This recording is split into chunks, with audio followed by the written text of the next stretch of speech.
Hi, friends. This is Jerry Robinson from TrueRichesRadio.com.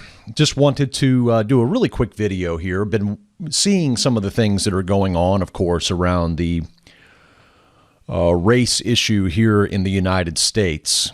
And there is a lot of tumult. And this is something that we have talked about here at True Riches for many, many years. It's not a surprise that we have racism running rampant here in the United States. It's something that many people don't want to hear. It's something that many people don't want to talk about. It's something that many people think has gone away. What I want to do in this very brief video is just talk about briefly the biblical roots of America's racism. That may seem strange, may seem that would be the inaccurate way to portray American racism, but unfortunately that's not the case. And in fact, as we look back and we think about how American Christians in many ways have been very open about talking about race for a very long time, up until recently, they had many opinions about race. In fact, they wrote many books on the topic of race. And in fact, I'm going to show you just some of the titles here of some of the pro-slavery Christian books that proliferated in the 1800s. Here is one by the Reverend Josiah Priest entitled Bible Defense of Slavery and the Origin, Fortunes, and History of the Negro Race. Here is another one by Chaz Carroll, put out by the American Book and Bible House, and it's called the Negro a Beast, or In the Image of God. And so this is just a few, this is just two images here of books, but let me just show you some more, because these books, by the way, you can't pick up in your local Christian bookstore anymore. Even though they're Christian books, and even though they were written by Christian ministers, you're not actually able to get copies of these anymore. Strangely somehow the doctrine has changed. Let's take a look here, just a few of the titles. Pro-Slavery Christian Books. A Defense of Southern Slavery by a Southern Clergyman, 1851. Again, you might be able to find these in thrift stores or on eBay or something along those lines. I've been able to secure a few myself that way. But overall, you won't find these books available pretty much anywhere in the Christian world today. Bible Defense of Slavery. There's an essay on the origin and habits of the African race, which expounds upon the curse of Cain. Cotton is King and Pro-Slavery Arguments. It's over a 900-page book. Slavery is Recognized in the Mosaic Civil Law. Bible Servitude, Reexamined with a special reference to pro-slavery interpretations and infidel objections. That was written by Reverend Reuben Hatch in 1862. Slavery Sanctioned by the Bible, a tract for Northern Christians, apparently who didn't want to go along with the idea. The American Churches, The Bulwarks of American Slavery. The Pro-Slavery Argument as Maintained by the Most Distinguished Writers.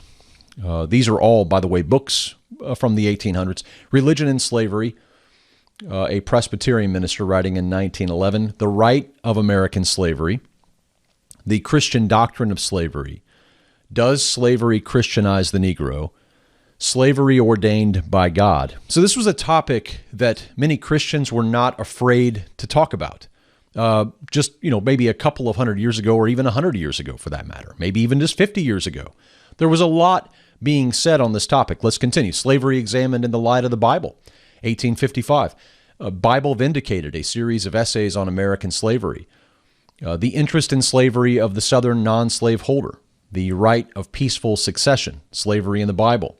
The Bible and Slavery, a brief examination of the Old and New Testaments on servitude. That was 1867. And the list continues. Southern Slavery in the Bible, a scriptural refutation of the principal arguments upon which the abolitionists rely. A vindication of Southern slavery from the Old and New Testaments. Another book, Bible Slaveholding is Not Sinful. Another one, Scriptural Researches on the Licitness of the Slave Trade. And then finally, White Supremacy and Negro Subordination, or Negroes, a Subordinate Race. So, as you can see, there was a time whenever Christians were not afraid to talk about race. In fact, they wrote books, many, many books on the topic, and they quoted scripture, and they had a lot to say on the topic. And in fact, if you go back even to a 1963 version of the Dakes annotated reference Bible, which, by the way, was one of the most popular study Bibles, one of the first study Bibles for that matter, but one of the most popular study Bibles produced within the Pentecostal community. And you can see in this image here, just a little snippet of it, that there were 30 reasons for segregation of races. And so they were all, using scripture. So here you see God wills all races to be as he made them. Any violation of God's original purpose manifest insubordination to him. God made everything everything to reproduce after his own kind. Kind means type and color, or he would have kept them all alike to begin with, and on and on and on. So, there's 30 of these, and they all have a scripture attached to them. And so there was a point where, even back in 1963, where segregation before the Civil Rights Act was something that American Christians were willing to talk about and willing to discuss and had a lot to say about, quite frankly. And what we notice here is when we notice this is a really interesting graphic from Gallup that goes back to 1958, 1959.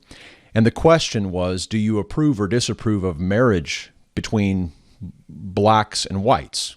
And that number was about 4% back in 1958, 1959. 4% of people polled in America approved of blacks and whites marrying. By the time of the case Loving versus Virginia, which came in 1967, you still had less than 20% of people polled approving of marriage between blacks and whites. And you'll notice that over time, that number has finally risen to a place now where, it's up in the 80s. So there's still people who disapprove of it. But I think one of the things that is missing from all of the discussion here about race in America is the role that the American Protestant church played in creating much of the ideas that have had to be undone. In other words, do you teach doctrine and then turn around and change the doctrine simply because a Supreme Court justice decides that it's okay for people of different colors to marry? In other words, what we have here is we have a Christian church in America that was very bold in standing up against attempts to desegregate the United States.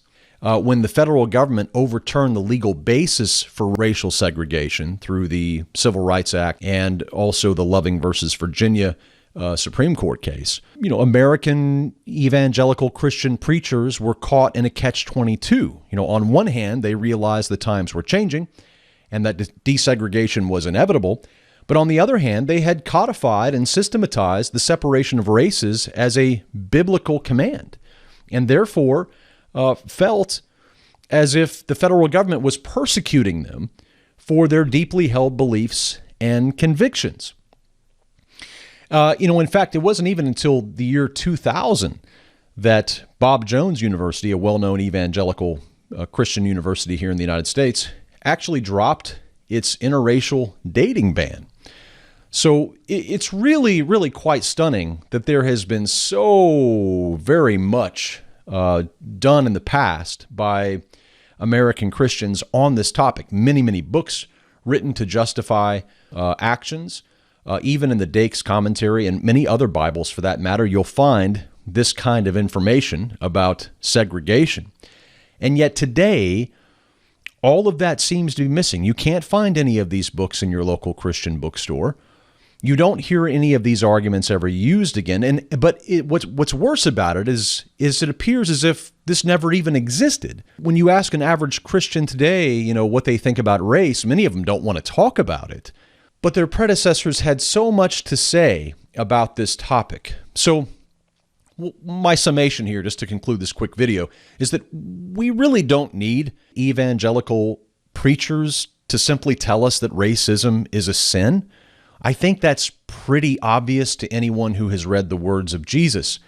But what we do need is for evangelical leaders in America to lead the way in this country in helping heal the deep racial divide through sound teaching and a condemnation of hateful attitudes.